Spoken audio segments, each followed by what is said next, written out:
TMI, for those of you who don't see me every Wednesday morning on the Startup to Stand Up Surgery, I'm Gareth Hawkins. I built and sold an industrials group to private equity back in 2019, started my journey into angel investing rather raw, rough and ready, making a bunch of mistakes that I probably now come to regret in terms of my lack of due diligence at the time, but quickly learned the ropes and did so largely by falling in with a couple of angel groups who took me under their wing very kindly.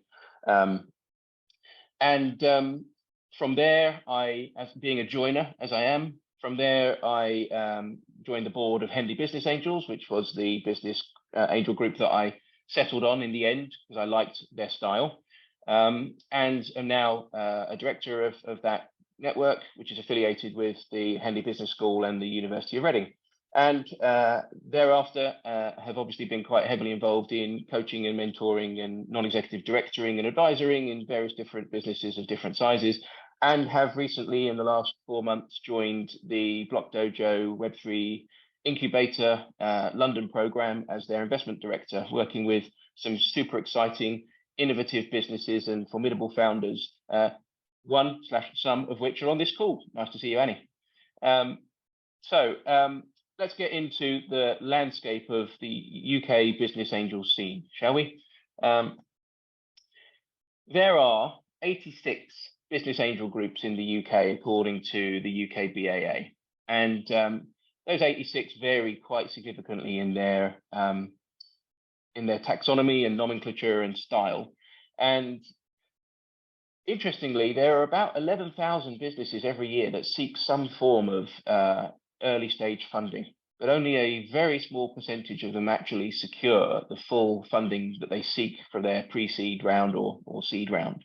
And it's something like about 18% from the last stats I saw. So clearly, there is a lot of trepidation entering into this sector. Clearly, it's representative of the fact that 85–90% of startups regrettably do fail within the first 3 years of their existence, largely due to poor market fit and lack of fundraising support, lack of funds.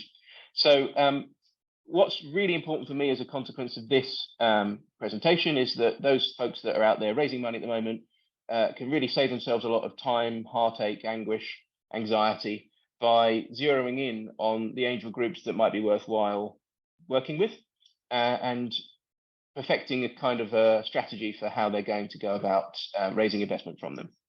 Because what I want is more of those 11,000 businesses to be successful and to secure investment, and for more of these angel groups to grow through the success that they have in investing. So how do we categorize these 86? Because when I started investing in angel groups or through angel groups, I honestly thought they were all the same thing. And only when you get sort of behind the veil do you see just how nuanced the differences are between them all. So you can categorize some of them as networks, rather disparate networks often, where they are fundamentally just presenting opportunities to a disparate ragtag bunch of investors that have maybe subscribed to be on their platform. And there's this kind of like storm-torn cable thing going on where you just hope that somewhere along the line there's going to be a connection between those that are seeking the funding and those that have an interest in those companies that are seeking that funding. So it's, for all of the AI matching and all of the proactivity that's purported, these are disparate groups of disparate individuals connected via platforms, possibly not as engaged as you would want them to be. So what you get with networks is scale. And there are several of them around that have over 1,000 members. In fact, some purport to have multiple thousand members in the UK, which is great. Last bet, there was about 20,000 active angels in the UK. So 20,000 into 11,000 fundraising businesses sounds good, right? But how do we find them? Networks are able to give you access to lots of angels, but it's very much dependent on their engagement and their alignment and their appetite. You don't get them in a room very often. So that's one drawback. But they are an amazing recent addition to the ecosystem, and they do a fantastic job. And they are probably the ones that are growing at the fastest rate through membership growth. We then have angel groups, which is what I thought they all were when I first started. But angel groups work through collections of 50, 60, 100 people, regionally aligned or sector aligned, that get together to hear pitches and will act individually within the group as to whether or not they choose to invest in the proposition that's coming their way. So you will pitch to many, but you will then speak to one by one and try to capture their investment. Sometimes within that, little small sort of subgroups form, led by one or two individuals that are willing to do the due diligence and be the lead investors. But my experience has been that more often than not, your benefit here of pitching to groups is that you are pitching to a room full of people, but then you're still having to have calls of 1 to 5 people at a time from those groups to individually convince them to come along and invest in your company. But that's great, and these guys are the mainstay of the sort of 86 that are out there. These are the ones that you will see the headline names. I'll come on to it in a later slide. And then we have syndicates.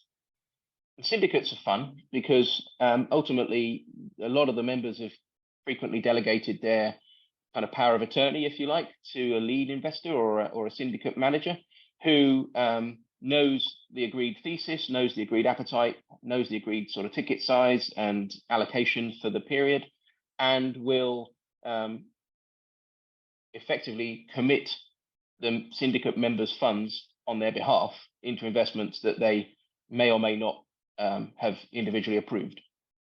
And so that in itself is quite powerful because you're pitching to often an investment committee, but that investment committee has the authority and power to invest those funds without having to go off and convince 100 other individual people.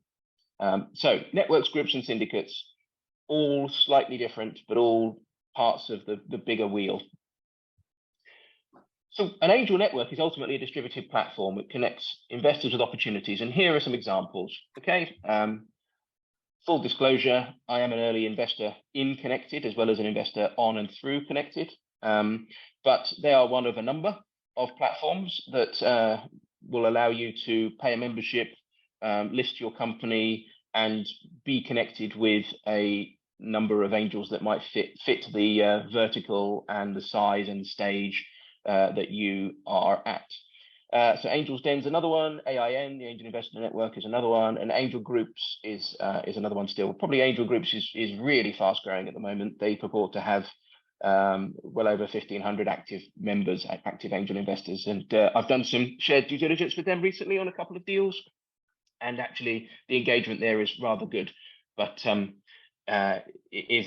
have to look at the value you're getting from any of these, and I'll come on to fee structures, etc. later. So that's Angel Networks, and an example of some of them that are out there in the ecosystem.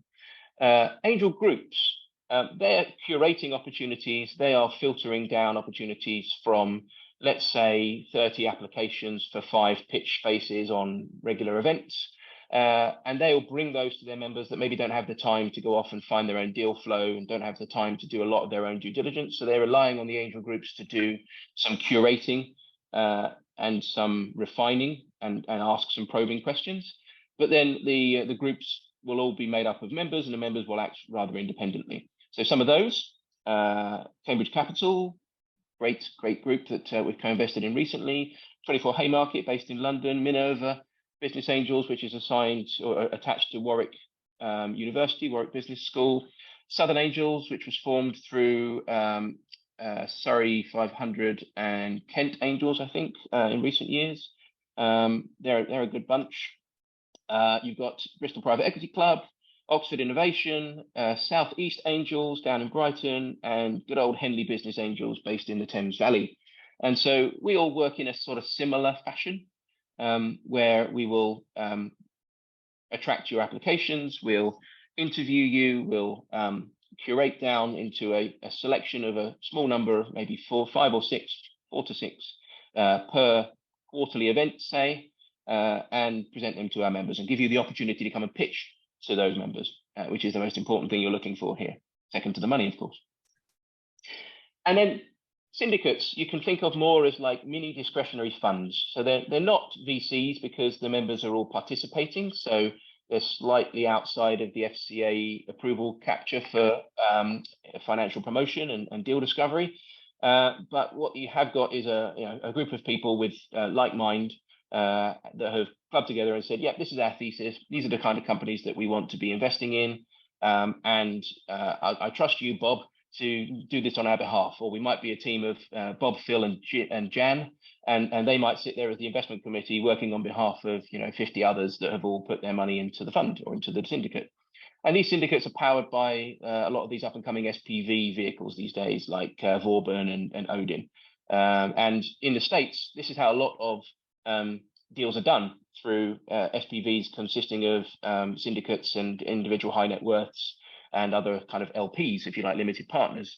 But it's growing in popularity in the UK as a means to get access to the early stage investment asset class. So who are these? There's some examples here for you. Archangels, based up in Edinburgh, is one of the oldest ones in the world, let alone the country. They've been going for over 40 years as a angel investing syndicate. Very good. Tri Capital is another one based up in the northeast that really looks to drive investment into early stage businesses in that part of the world. Peter, thinking of you. Ascension. They are based out of London. Ascension is a VC. It's also an angel group, and it's a syndicate. So they have 3 different throws of the dice there, depending on your appetite for delegating the discretion for investment. Angels would invest themselves. Syndicates would invest on behalf, and funds would take in high net worths, of which some are angels, as limited partners, and they would just make a series of investments and hope to return value from the fund over a period of time. So Ascension do all 3, but they also have a syndicate in this sense. GC Angels, based up in the northwest, so they're sort of Manchester, Greater Manchester based. Fantastic group. It used to be called the Growth Company, GC, now called GC Angels, but they're very progressive too. The Green Angel Syndicate is an impact syndicate focused on ESG propositions. And you could call Startup Funding Club, or what is now SFC Capital, Stephen Page and Ed down in London. Those guys started as an angel group and have become more a syndicate of delegated investments alongside their angel group. And of course, they have a fund as well. So you can see the kind of progression here from angel group into syndicate into fund. They all seem to go that route as they scale. So here we are with the syndicates, and just a few examples of some in the country. So they're not all created equal, though, right? And really, it's about trying to define and discover the ones that are relevant to you and what you're doing and what you're looking to raise. Just going out blindly to 86 different groups, or even the 30 that are on my shortlisted spreadsheet for fundraising, can be quite a lot of lost time for not necessarily the highest percentage reward. So you really have to get laser-like in your approach and make sure that you are really going to those that are relevant to you and for whom you will be relevant to them. So how do they differ?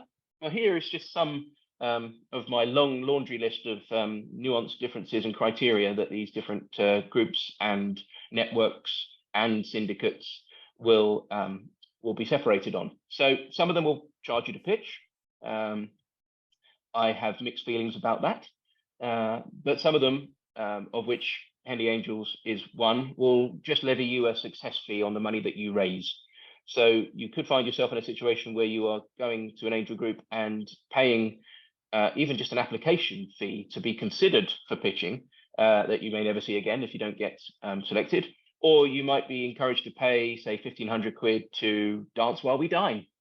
That, again, doesn't necessarily have a great deal of certainty attached to it. So just be careful what you're being asked to pay for and what the likely percentage success is of you securing funds from that exercise, because it is very easy to spend all of your runway on fundraising and proceed with caution on that front. Some only accept introductions from their membership. So you have to know someone in the know in order to be able to get access to the pitch to the group. Some, like the Green Angel Syndicate, for example, and some of the more representative of unrepresented founders type groups, have a very strong thesis, and rightly so. They are trying to balance what was once a very unfair system. They are trying to make sure that they are deliberately directing funds into areas that require it. So thesis specific is to be sought out if you are an impact type company, or you're female founded, or you're founded by a non-white ethnic minority. You really have access to some folks that are there to serve you, and they should be at the top of your list. Some of the groups will have a very strong rubric for scoring the investments and bringing them to the members or the committee with a very balanced and objective approach. Some, though, are groups of folks who have their own portfolio and just want to extend the runway by getting other folks to invest in it. And that's not always going to be the door that you want to be pushing at. So try to get an understanding of the objectivity and the open-mindedness of the group before you spend any money there or waste any time there. Some are decided by investment committee. Some have a platform for members to vote on which options they want to pursue. Some are aligned to university programs or accelerator or incubator programs. And if you have any affiliations with those, it's worth putting them at the top of your list, because you will hopefully have some element of pre-approval, at least for consideration, if not investment. And then you've got those that have a national perspective, some that have a very geographically regional perspective, some that are purely online, and some that are purely in person. Most of us these days have gone to hybrid in the pursuit of making sure that our members, particularly high net worths who are really difficult to pin down and are constantly in a different country, making sure that they can get access to the events, even if they're not in, for example, the Thames Valley at a given time. So, again, you could take a look at the UK angel landscape and go, oh, there's 86 and they're all pretty much functioning the same. That is not the case. They are all very nuanced and different, and it's important that you understand the types that you're dealing with and the types that you're approaching, so you can tailor your approach accordingly. All right. We talked about, I alluded to some of the fees that you might incur, and yeah, it's called the venture industry for a reason, folks, and increasingly so. Cost of capital is an industry in and of itself, and be careful. It can become a bit of a hall of mirrors, where you can have lots of folks in the value chain claiming a slice of the action. So let's just be careful to optimize what we're spending in the pursuit of the money that we're trying to raise. Yeah. So what might that look like? Success fees. These are the fair ones where no raise, no pays, and you could expect these to be between 4% and 6% on average. Some folks will charge you more. Some folks will also call that something else and add another layer on. But 5% success fee. There are a number of the ones that I showed you on the groups slide that work to that as their pure own revenue stream, plus any memberships from the high net worths that they have in their group. And that's how their P&L works. Okay, nice and simple. Most of those are at what was affectionately termed the subscale ghetto recently, which I have committed to memory, where as a consequence of that low income, because they're more altruistic than narcissistic, they are not, awash with cash as operating entities, but that's fine because their members are. So success fees. Some will charge you an application fee for consideration. And okay, if you've done your homework and you ascertain that they're worthwhile, it's worth, spending a little bit of money on, and that might run to the tune of a couple of £100. Some folks might want a referral fee for getting you into the angel groups in the first place. Proceed with caution on that front. Membership fee to be able to be in the club in the first place. Okay, will you get utility out of that membership fee as a company, as a startup, rather than as being a high net worth? You have to ask yourself that question. Preparation fee. This is to go over your bundle, your pitch deck, your financial model, just basically get you ready and make sure that whatever is being listed on the platform is ready. So this typically goes with platforms, sometimes can run to a few days, but it's important that you are aware of these costs up front, and that you are contextualizing them with the size of the likely raise. So, if you are being charged a 5% success fee and a £1,500 preparation fee, but you're going to walk away with a couple of £100,000, that's probably money well spent. But if the average ticket size that people are leaving with is 30 grand, maybe swerve it. So you're well within your right to ask for some of these metrics coming back out of the groups and the networks and the syndicates before you invest your time and money. Due diligence fee. So you've got through onto the platform, you've pitched yourself, you've listed, you've been doing some conversations, some discovery calls with some of the angels that might want to invest. And then some lead angel within that wants to undertake the due diligence. £2,500, please, netted off of the raise. So again, make sure you know that that's a thing up front. It isn't a thing in some of the groups that I listed, or all the groups that I listed there, and certainly isn't a thing we do at Henley, but I have seen it done. So again, just make sure you're either adding it onto your raise or you're factoring it into your consideration somehow. Or better still, you're negotiating it away, because yours is a deal that they can't miss, right? Management fee. So some of these folks that are placing syndicates will charge a success fee and also a management fee, which can run to the tune of 15% in total. So here, have 100 grand. Actually, you're going to get 85 grand because I'm keeping 15. And again, add it on the top of what you're raising, because this isn't money for old rope. These folks are intelligent, well-connected individuals that are doing a service for both sides of the ecosystem, the investors and the startups. So I'm not vilifying them in any sense whatsoever on this session or in private. But you need to make sure that it is fair and equitable and balanced, and that you are accounting for these fees in your raise and in your ask. And some might also insist that you use their lawyer, and that comes with a price tag too. So these are the ones that I could think of. I'm sure there are more, but some of them aren't obvious when you look at the websites or the application forms, and need to be discovered. So here you go, public service announcement. This was what you might be into. But given that none of them will guarantee that they invest in you, what are you getting? So you've gone through all of this. You've potentially parted with £1,000 or something in the pursuit of this money. How are you going to wring the sponge out to get as much as you can from this, even if you don't necessarily get investment? Mentoring. Now, all of these high net worths have walked this journey and should be in a position to give you some guidance.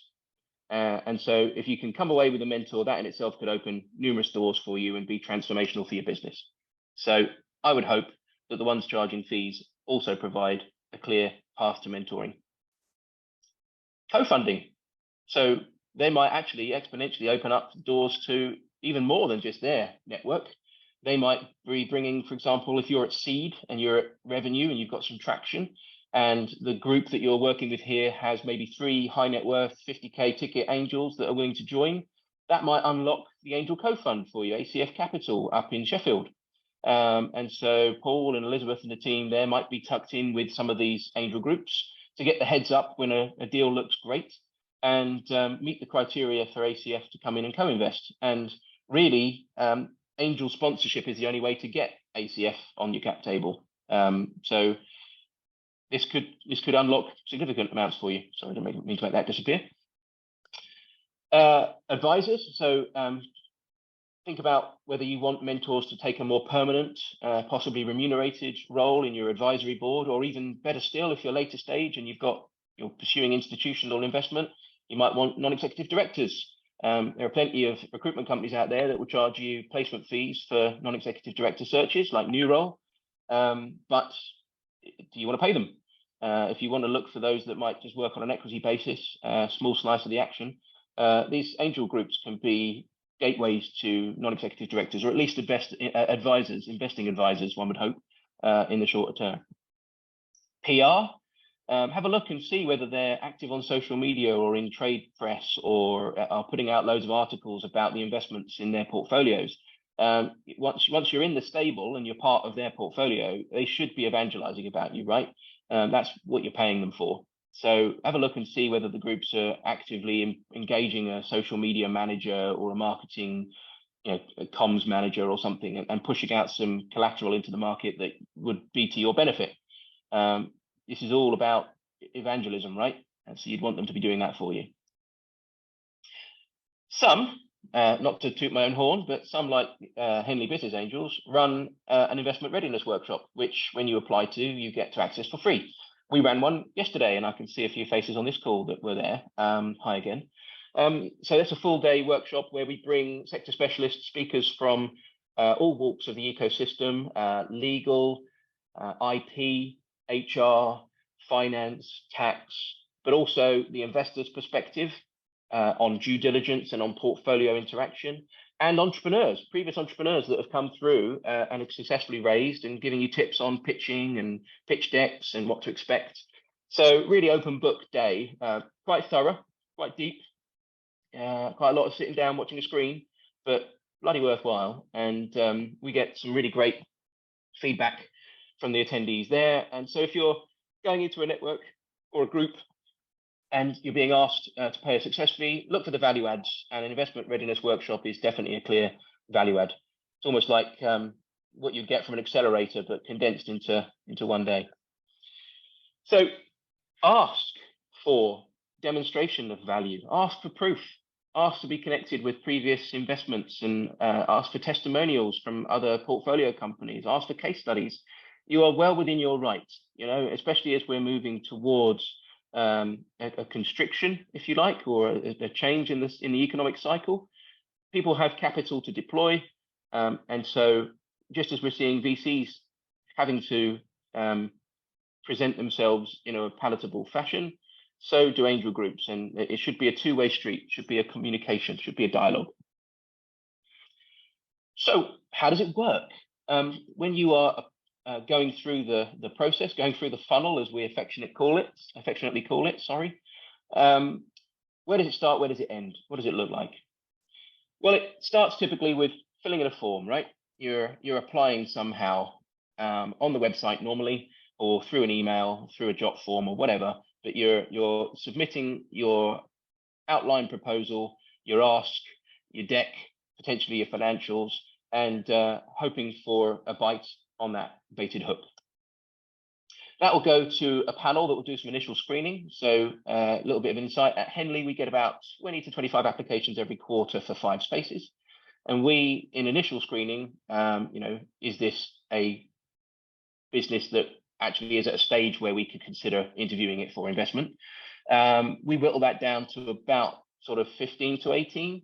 So 7 to 10 kind of fall by the wayside at that stage, with our constructive feedback as to when it might be right for them to come back and try again. Then it goes to interview, typically an online interview, where you're meeting the investment committee, who are asking you a series of questions, and you're pitching. You're doing maybe a 1 hour deep dive pitch into your product and your proposition, and you're going through all sorts of questions, which we'll get onto in a moment. From the interview, well done, you've been selected. So we might interview 10 to 15, and we'll choose 5 to come to the pitch night. So you pitch, you come to the night. This is in person. Some of them will be purely online or hybrid, but if they're hybrid, they're going to want you in the room. So I was at the Shard for Minerva last week before, and we had 6 presentations there. We're at Henley Greenlands again in a few weeks' time. We'll have 5 coming to pitch there. So this is what you've been waiting for, your moment, your 15 seconds of fame. Then you'll be securing some initial interest from investors that might want to have a deeper dive conversation with you, with a view to exploring the investment opportunity in your firm. So that's a due diligence conversation. I would suggest that where you're pitching to networks, syndicates, and groups, that you try and optimize for your time and get as many of the members onto each call as possible. One-to-ones can be painful. You get into a repetitive curve. So if you can get 4 or 5 onto a call at a time, that can be a little bit more dynamic and vibrant. So due diligence calls at the end of your pitches, you really want to be saying, and folks, I've earmarked these times on these dates to bring a few of you together into 1 hour sessions or 30-minute sessions. Please sign up now. That's the kind of closing question, if you will, that you at the pitch that will get you to the closing question in the due diligence calls.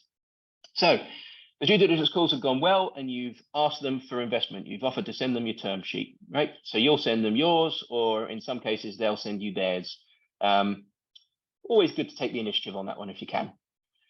And then, God willing, inshallah, you'll receive investment and money will rain from the sky.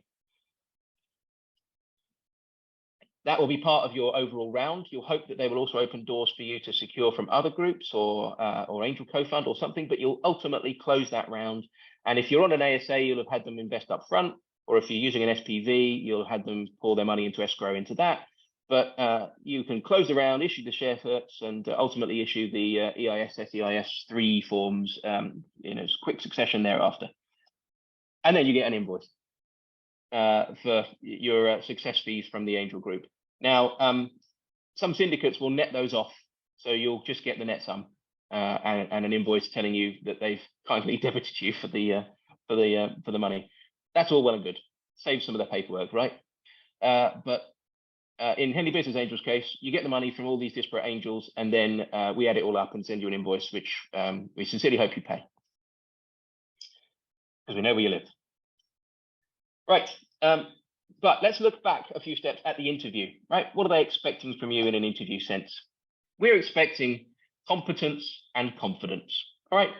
Preferably the former over the latter, often not the case, but we'll take both or either.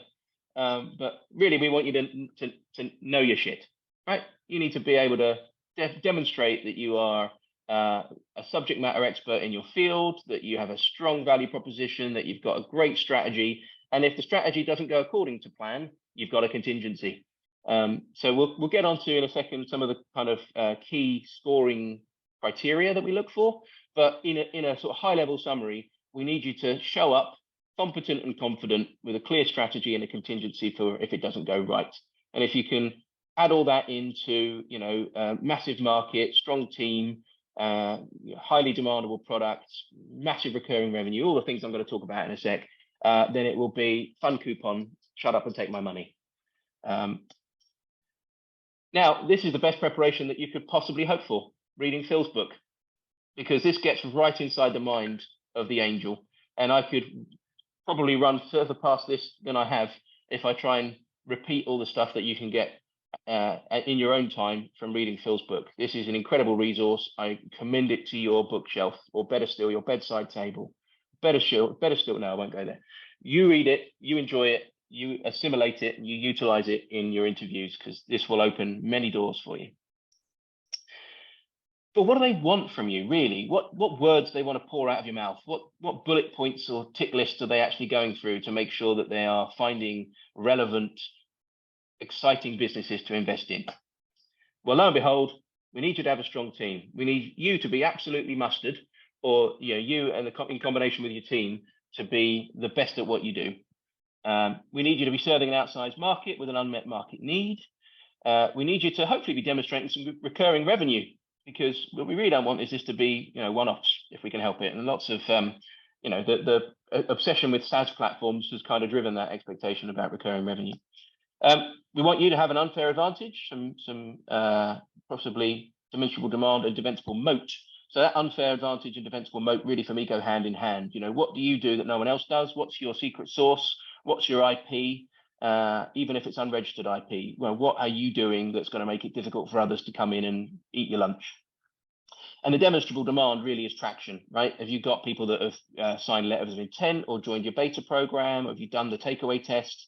Have you got traction already? Have you got people that are already using the product and have indicated that they'll happily convert to paying for it? Or better still, have you got people paying for it? That would be great. As angels, we love to know that there's an exit opportunity, but please don't make any promises you can't keep. Just talk around the sector and the space that you're in. Talk about other trade sales, or who's IPO'd, what kind of eventual valuations, over what timeline, how old the business was when it went that way. Don't don't open with, we will make you a 50x return in 3 years. Please, unless you want to get sued, do not make promises you can't keep. All right? We're not expecting you to say that. In fact, it makes you laughable if you do. Tax incentives. Yes, of course, we need you to have advanced assurance for either EIS or SEIS, because if you're coming to Angels, that's what we need. That's what the government has provided us. That's ultimately what greases the wheels of the ecosystem. If you haven't got that, really you're looking at institutional money. And if you are looking at institutional money at pre-seed, God help you. But there's every reason why you can ask the people that run the groups and the syndicates for their criteria, for their rubric. With any luck, they're so collaborative, supportive, objective, and open-minded that they've published that on their website, and they want you to be fully prepared before you come and pitch to them, right? There's nothing we hate more than the disappointment of having somebody completely self-destruct on a call or be completely unprepared. It's not a good use of your time. It's not a good use of ours. It's a great letdown. So we want you to be the best version of yourselves. We're going to give you all the information we can to make that be. And we want you to be absolutely maximizing your chances of making it through and winning the investment from our members. So I'm going to end with some top tips, and then I can see the chat is super active, although I'm in present mode, so I can't see what you're saying, but I will get there in a sec. Top tips from somebody that's already gone grey and started thinning hair as a consequence of being in this ecosystem. Do your research. Have a look and see who's members of what groups, what their criteria are, what their portfolio looks like. Make sure that you're only going to the relevant ones. Here's one for you. Get a sponsor. You know, pipeline your relationships with these groups early by picking off one or two of their members and, you know, trying to pitch to them and make them an advocate for you. It's a damn sight easier when you leave the room having done your 10-minute or 5-minute pitch or whatever, and they're there to talk amongst themselves, to have somebody in the room going, Christ, these people are bloody brilliant, I love them, rather than, you know, it'd be tumbleweed when you walk out of the room because nobody knows you and nobody has really got what you were talking about, right? You can afford to fluff the pitch if you've got someone who's got your back when the doors close. So just a little bit of an inside edge. Speak to somebody in the group and get them to sponsor you if possible. Demonstrate your investability. Do not put in your deck full SEIS available or 140,000 of SEIS left. I mean, if nobody wants to be the first on the cap table, then frankly, we're not going to be. So unless, you know, you've just pulled this magic rabbit out of the hat and this is the golden opportunity to get in at the ground floor, I don't think it serves you well to say that you haven't had anybody invest in your business yet. So emphasize your friends, family, and fools round. Emphasize the fact that you have had some folks come in on SEIS, and emphasize anything that you've been able to sell in terms of equity in your business, because it demonstrates that you are investable. I will repeat myself. Know your shit. Be able to articulate your secret sauce and be confident and competent in your pitch, and read Phil's book. And practice, practice, practice. Mr. Barnes, who I see lurking in this call, will be very willing to welcome you into Pitch Club, where you can try your 5-minute or 3-minute or whatever it is, pitch in a distilled form and get some friendly, collaborative feedback from other people that are going the same route. You cannot do that too many times, in my opinion. So that's me. I'm going to open the chat now and try and get in some questions if there are any. If you want to put your hand up too, we will try and answer any questions you might have. I'll also come off share. Awesome. Right. So, yeah, Kim, you've said you've seen more and more ongoing fees. 10%, yeah, plus with follow on, and yeah, absolutely. I could talk a little bit about some of the warrants and covenants if you wanted, Kim, if you've got a question on that might come from some of these groups. Phil, if you please share a link to your group. Martin, please send a link. You have. Cool. Why do you think only 18% is able to raise despite all the platforms, programs, and tools? Good question, Christian. Where are you? That is a fantastic question. Yeah, well, I just think a lot of people just aren't ready. I think we have been in a situation that where we've had overwhelm. There's been far too many and not enough not enough slots within groups, not enough capital ready to be deployed by angels. But I'd love it to flip over. I'd love it to be in the other situation where we're actually overwhelmed with quality. But I'm going to be really frank and basic about this. But at least 45% of what comes through on application is shocking.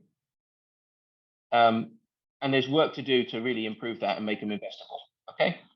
Often it's not even a product; it's a white paper. Do not bring a white paper to an angel group. Take that to an incubator. Take that to Antler. All right. Don't take that to an angel group. We want some substance. Annie, DD, good question. All right. So we're going to want you to open a data room. And I'm not sure if Sam from Founder Catalyst is on this call, but not to plug any particular angle, but they run a great data room, as do obviously Seed Legals have a data room function as well. It's important that in your data room you have got all of your company secretary docs, like your AA articles, shareholders agreement, deed of adherence. We'd love to see a term sheet, obviously. But then we'd love to see things like your boilerplate contract with your customers. If you're happy to disclose those, it'd be great to see those. We obviously want to see your financials in your due diligence. So we're going to need to see your 3-year projections. If you've done something clever like a discounted cash flow on those projections, and you're able to give us a grounded valuation that looks like it's got some objective support, rather than just, oh, well, such and such business is in my sector raised X in America 4 years ago, so I must be worth 20 million. No, ground it in fact. Give me some actual proper credible evidence. So if you've got any IP, if you've got patents, trademarks, bung them in the data room. If you're employing people and you've got some HR contracts, bung them in the data room. We're obviously going to want to see your existing cap table, which will be effectively on your shareholders agreement. Yeah, I think that's probably it in terms of the sort of generic stuff. There might be more specific stuff to your business. Right. Thank you very much. We're going to get to some questions on with the hands up. Nick, I think you've had yours up for a while. Fire away, sir. Just a real quickie. So you mentioned friends and family and something else around. So basically bringing early money in. How do you define that if you're going for a raise, so that especially if it actually hasn't landed yet? So the equivalent of, okay, I've got expected funding coming in potentially from this source and this source, but if you're bringing that to the table and wanting to make sure that that's recognised as you're potentially bringing that inbound to the VC group before you start. So bear in mind, these won't be VCs.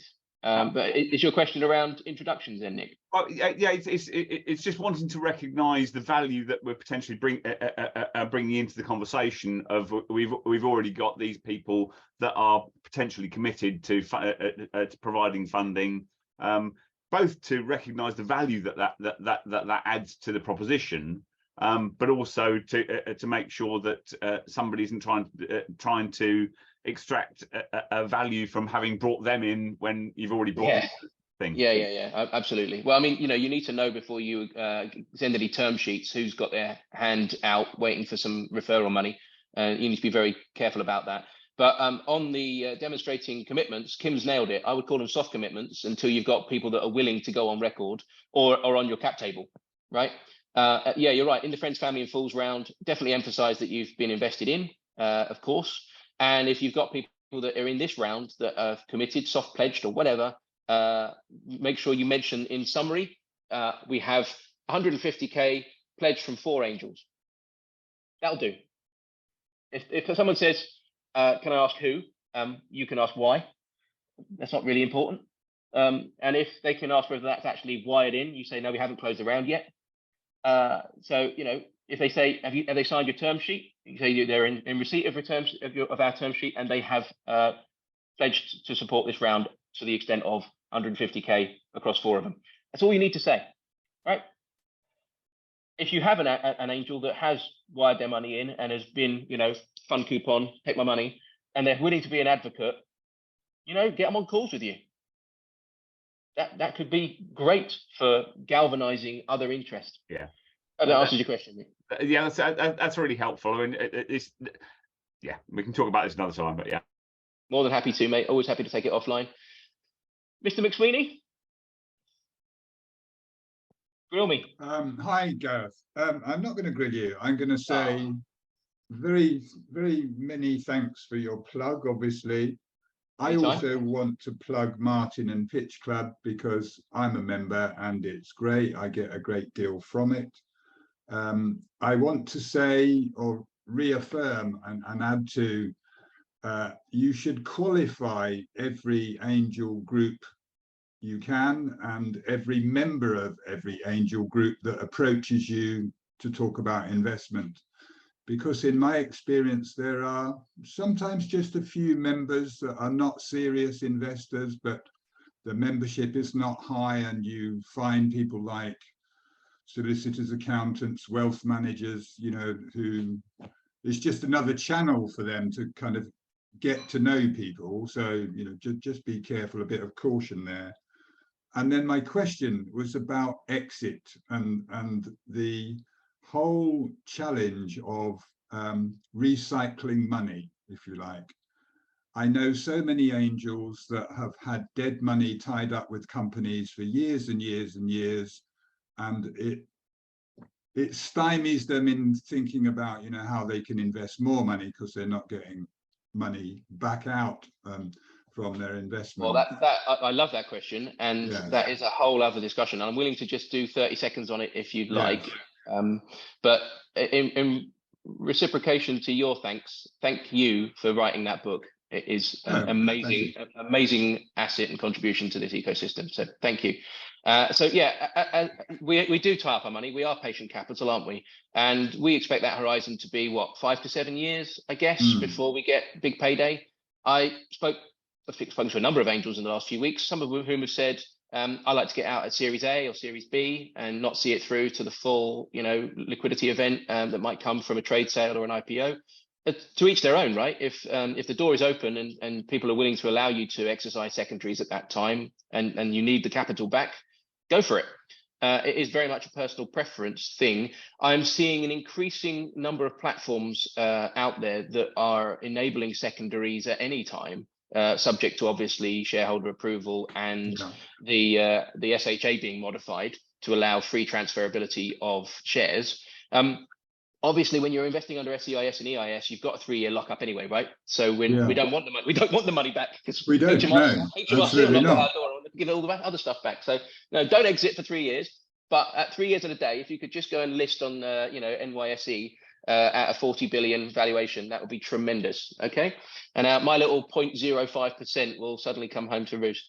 But in the absence of that, which is the kind of the black swan, right? In the absence of that, yes, you are tying up your business, your capital for a long time. So there is a uncomfortable conversation that comes probably around year 4 or 5, where it's probably going to be profit distributing yet, or will you be willing to modify your SHA to allow me to explore secondary sales of my shares?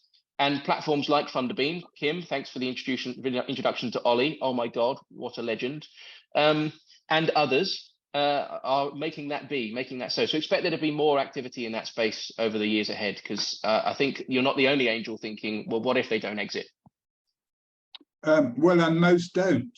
You know, that's the difficult thing, isn't it? You know, if you invest money in a company, that there's the high proportion that go bust, the second high proportion that just turn into kind of lifestyle businesses, or, you know, go on for 10, 20, 30 years without exiting, and then the very small proportion that successfully scale and exit.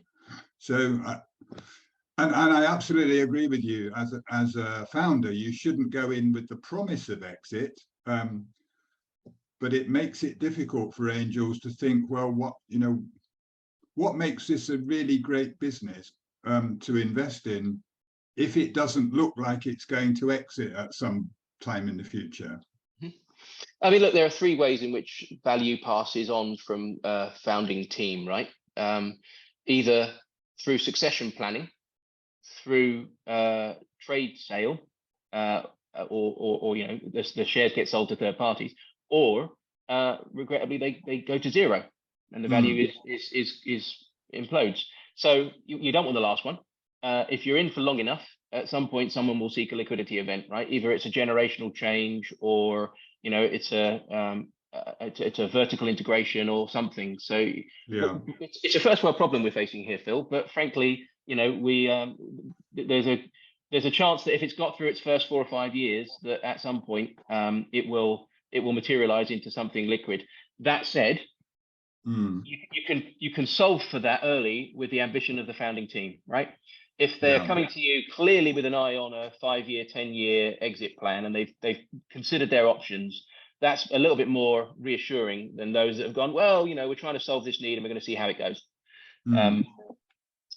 But that's about all I can say on that topic, I guess. Yeah, no. I just wanted your perspective on it. Thanks. Yeah. No worries. Thanks for the question. Yeah. Sue, you put a question in the chat around the role of case studies in a data room. Are you still with us? And did you want Sue Rizzello? Sorry. Yes, I am. Yeah, no, it's because I often talk to people about the different value of case studies at different stages, and it struck me that having case studies earlier on that say this product or this service or this offering, this works for us, it's value, it's demonstrable value that they're willing to state publicly, whether that has a role in a pitch deck as a quick quote or a how influential would that be, that customer engagement? Short answer is yes, please. Love to see them. Sticker testimonial, for me, it's as good as, if not better, than a letter of intent, because letter of intent is we plan to use this. Testimonial is we've used it and got great utility and value from it, right? So yeah, great, stick it in the data room, evangelize about it. You're going to have limited amount of time and slides in your deck, and it seems to be that the walls close in on that really quickly. So a nice appendix after the thank you slide with a whole bunch of that stuff is really good, if people want to get more deeply into it. But yes, include them. It's definitely value. Always assumed so, never asked. Well, there you go. You obviously had the right answer in mind all the time, too. Follow your gut. Jim. Firstly, Gareth, thank you. I mean, that was a really timely, engaging and thoroughly insightful presentation. And one of the things I didn't pick up, if you mentioned it, was timelines. So what is the average timeline for a raise, and what are the extremes? Yeah, absolutely. Good question. All right. So if you're running an ASA and you're doing it with the SEIS, the clock ticks for 6 months from the first ticket that you've sold, right? So the first money that jumps into your bank on an ASA with SEIS attached, you've got 6 months to the day in which to wrap it up. So that kind of focuses the mind and galvanizes the spirit a little bit, right? That said, before you take that money, you probably have got 3 to 6 months worth of pipelining to do, to make sure you've got the relationships, that you are comfortable, confident with what you are presenting, that you have applied to a lot of these rounds in these angel groups are quarterly. So the groups meet quarterly, typically, sometimes bi-monthly. And there's 1 or 2, 24 Haymarket, I think it's monthly, but they're frequently infrequent. If you go on angel groups, they are doing weekly pitch events, and you'll get to pitch at 2 of them by being on angel groups. So that is rapid, and they've got 1,500 odd active angels on their group. So the due diligence probably can take 4 to 6 weeks, with a little bit of chasing in the meantime to make sure they haven't died or gone cold on the idea. So I mean, really, 6 months is a good expectation for a raise, with a little bit of prep and a little bit of wash up. But try not to tick it over a tax year, because we all want our SEIS 3s for our self-assessments. Brilliant. Thank you. Pete. Good morning. Great presentation. Really, really very useful.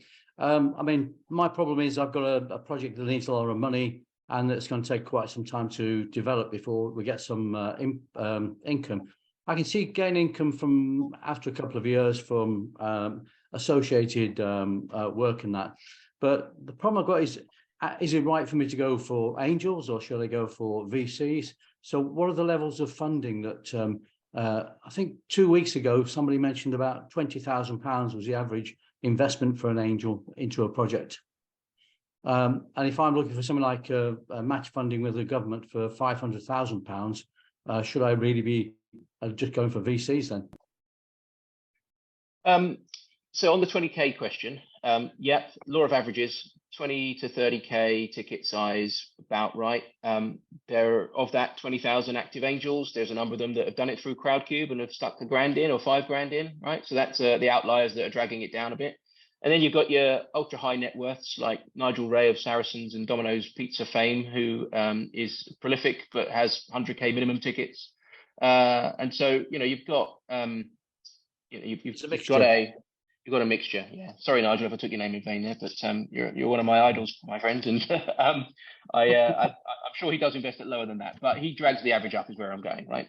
And so the average angel, certainly in Henley Business Angels, is around a 20K, 20 to 30K ticket. Your infrastructure projects, I have thought about ever since you became a member of Startup Stand Up, and I honestly think it is government money that you need and large international corporation money that you need.